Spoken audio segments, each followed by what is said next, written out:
Président de l'Assemblée nationale, Monsieur le ministre de l'Agriculture, de l'Élevage, de la Souveraineté alimentaire et de l'Élevage, là je suis en phase avec le président Chérif Ahmed Dicko, il faudrait revoir le titre, Agriculture, Élevage et Souveraineté alimentaire. Je pense que ça, en tout cas, ça va mieux comme ça.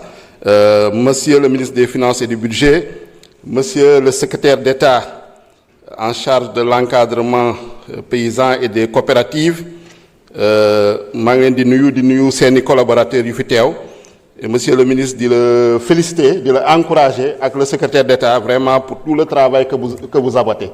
Et dégg ngeen yaakaar naa ni députés yi parlementaires yi globalement aussi bien ceux qui sont de la majorité et de l'opposition sont satisfaits du travail. Maintenant, il y a toujours des améliorations, il y a des insuffisances qu'il faudra en tout cas combler avec l'accompagnement de l'Assemblée nationale. Par rapport à votre ministère, au-delà des questions budgétaires, il y a les questions de réforme.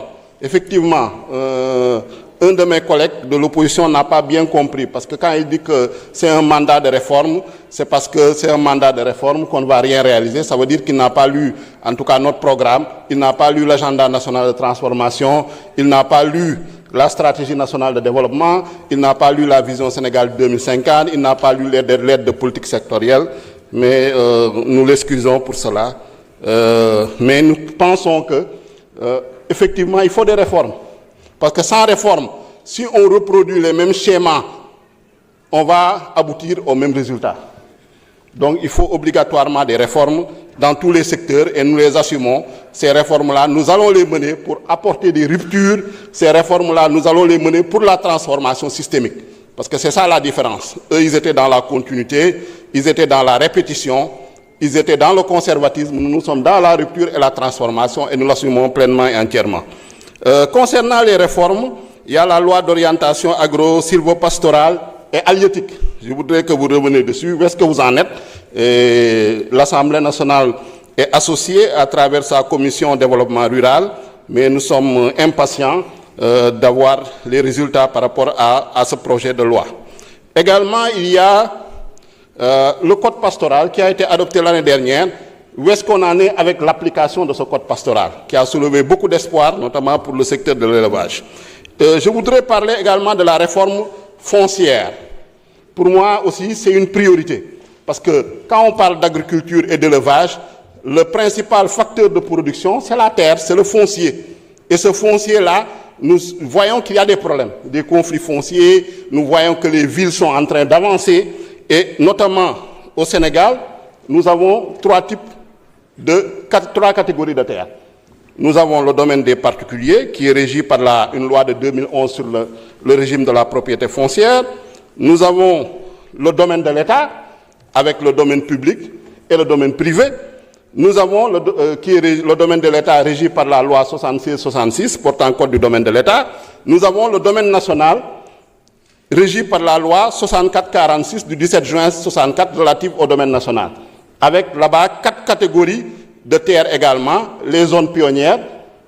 Bon, pour le moment, ces zones pionnières, en tout cas depuis un certain moment, on n'en parle plus, mais il faudrait revoir ce régime des zones pionnières-là. Je pense que ça peut être utile. Les zones urbaines, dans ces zones urbaines, il faudrait promouvoir l'agriculture urbaine et périurbaine. Il y a un décret, en tout cas, qui était consacré à la pratique de l'agriculture dans les zones urbaines. Il faudrait en tout cas revoir ce décret-là pour le mettre à jour. Nous avons également les zones classées. Donc c'est tout ce qui est forêt classée. Et par rapport à l'élevage, il y a les réserves sylvopastorales. Et dans les zones classées aussi, il peut y avoir, dans le cadre du code forestier, des contrats de culture. Donc pour moi, ça aussi, ce sont des instruments à promouvoir et qu'il faudrait développer. Enfin, les plus importantes pour l'agriculture, ce sont les zones de terroir, parce que ce sont les zones spécialement dédiées à l'agriculture, à l'élevage et à l'habitat rural. Et dans ces zones de terroir, il y a plusieurs difficultés.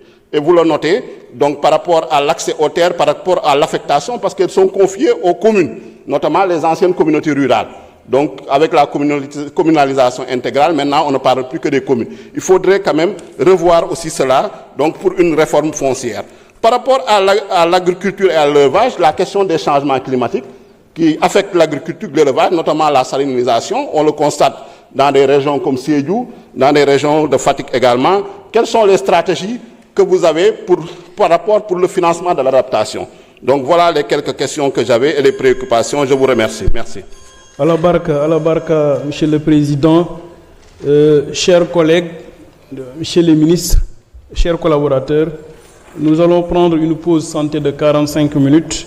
Donc on reprend les travaux à 14h50. Merci beaucoup. La séance est levée. Merci.